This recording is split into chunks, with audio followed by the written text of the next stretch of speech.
DNC தமிழர்களுக்கு வணக்கம். நான் சாய்நாத். இன்றைக்கி ஃபினான்ஷியல் சீரீஸில் இன்வெஸ்டர் செய்ய வேண்டிய இயர் எண்ட் கமிட்மெண்ட் என்ன அப்படின்றத பற்றி விரிவாக பேசுகிறதுக்காக Manimantri financial service founder S Gopi இணைந்திருக்கிறார். வணக்கம். வணக்கம். ஓகே, இந்த இயர் எண்ட்னா என்ன? இன்வெஸ்டர் பார்க்க வேண்டிய முக்கியமான கமிட்மெண்ட் என்ன? இந்த இயர் எண்டு இந்தியாவை பொறுத்த வரைக்கும் இயர் எண்டுன்றது March 31.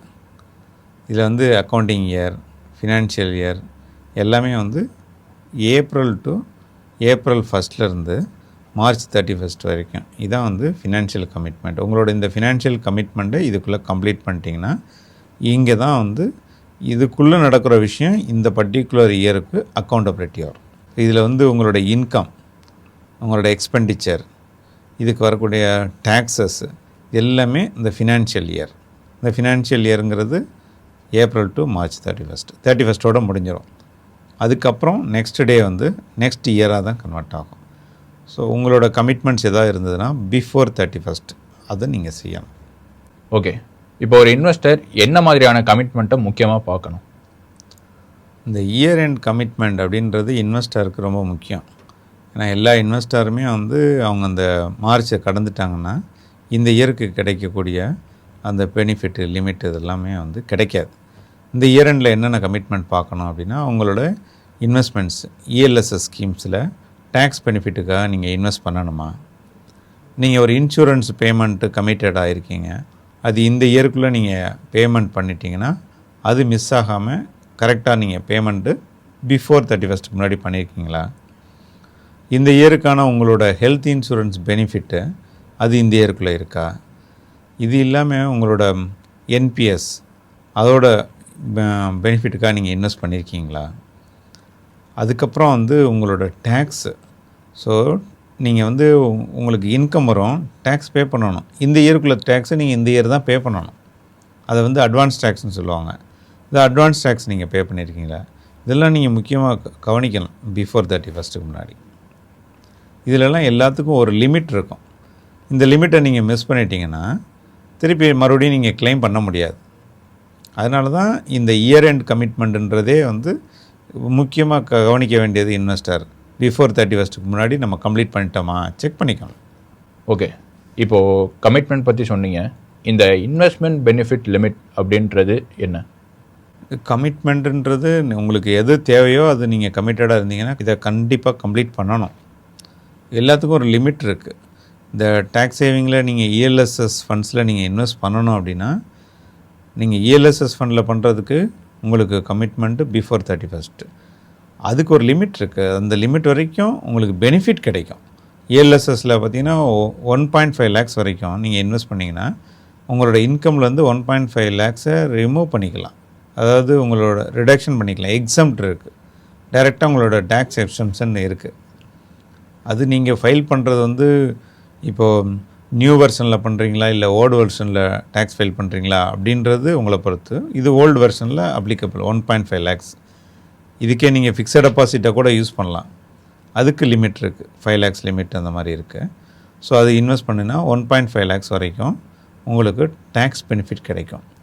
இது இல்லாமல் என்பிஎஸ் நேஷ்னல் பென்ஷன் ஸ்கீம் இருக்கு இல்லையா, அதில் நீங்கள் 50,000 rupees வரைக்கும் ஆனுவலாக நீங்கள் இன்வெஸ்ட் பண்ணிங்கன்னா டைரக்ட் பெனிஃபிட் இருக்குது. இது இல்லாமல் உங்களோட ஹெல்த் இன்சூரன்ஸ் உங்களுக்கு, உங்கள் பேரண்ட்ஸுக்கு அதுக்கும் சர்டன் லிமிட் இருக்குது.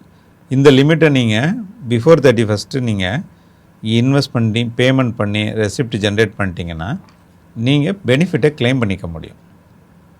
ஸோ இது இல்லாமல் இதெல்லாம் இன்வெஸ்ட்மெண்ட்ஸில் வரக்கூடிய லிமிட்ஸு. விட்ரா பண்ணுறதுக்கு லிமிட்ஸ் இருக்குது. நீங்கள் stocks and mutual funds equity ஓரியன்டாக இருந்ததுன்னா உங்களுக்கு கேபிட்டல் கெயினில் ஒரு எக்ஸம்ட் இருக்குது. அது இந்த இயருக்கு நீங்கள் அவைல் பண்ணிக்கலாம். அது ரொம்ப முக்கியம். நிறைய பேர் அவைல் பண்ணுறதே கிடையாது. அது கால்குலேட் பண்ணுறது கிடையாது. எனக்கு இருக்கா, எவ்வளோ யூஸ் பண்ணிக்க முடியும் அப்படின்றது தெரியாமல் இருக்காங்க.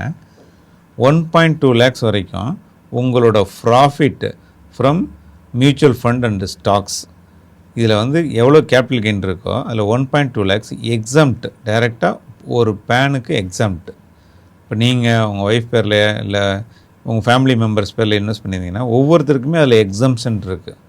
அதாவது அது டேக்ஸ் ஃப்ரீயாக இன்கம்னு நினச்சிக்கோங்களேன். 1.2 lakhs வரைக்கும் இருக்குது. அதை நீங்கள் முக்கியமாக அவைல் பண்ணிக்கலாம். இதை நீங்கள் அவைல் பண்ணிட்டீங்கன்னா உங்களுக்கு இந்த இயருக்குள்ள டேக்ஸ் பெனிஃபிட்டு கண்டிப்பாக கிடைக்கும். இதை லாஸ்ட் டேட் வரைக்கும் எடுத்துகிட்டு போயிடறாங்க சில பேர். கால் பண்ணுவாங்க 31st எது லாஸ்ட் ஒர்க்கிங் டே, இன்றைக்கி ஃப்ரைடே ஆகிடுச்சு, ஈவினிங் ஆகிடுச்சு, இப்போ பண்ண முடியுமா அப்படின்னு அட்லீஸ்ட் கொஞ்சம் ஒரு 1 வீக் பிஃபோராக டிசைட் பண்ணி அன்னைக்கு மார்க்கெட் சுச்சுவேஷன் எப்படி இருக்குது, அதை வந்து இன்வெஸ்ட் பண்ணலாமா எக்ஸிட் பண்ணலாமா, இதெல்லாம் கொஞ்சம் ப்ரையராக டிசைட் பண்ணிட்டீங்கன்னா பெஸ்ட்டாக இருக்கும். இந்த கமிட்மெண்ட்டுக்கு இவ்வளோ லிமிட்ஸ் இருக்குது. இதெல்லாம் வந்து நிறைய பேருக்கு தெரியுமான்னு தெரில. இந்த லிமிட் அளவுக்கு மினிமம் அவங்க யூட்டிலைஸ் பண்ணலாம். ஓகே, டேக்ஸ் ஃபைலிங்னா என்ன, இது எப்போ பண்ணணும், இது எந்த அளவுக்கு அவசியம்? இந்த டேக்ஸ் ஃபைலிங்கிறது வந்து எல்லாருக்கும் அவசியம். நீங்கள் டேக்ஸ் பே பண்ணுறதுக்கு ஒரு கட் ஆஃப் டைம் இருக்குது.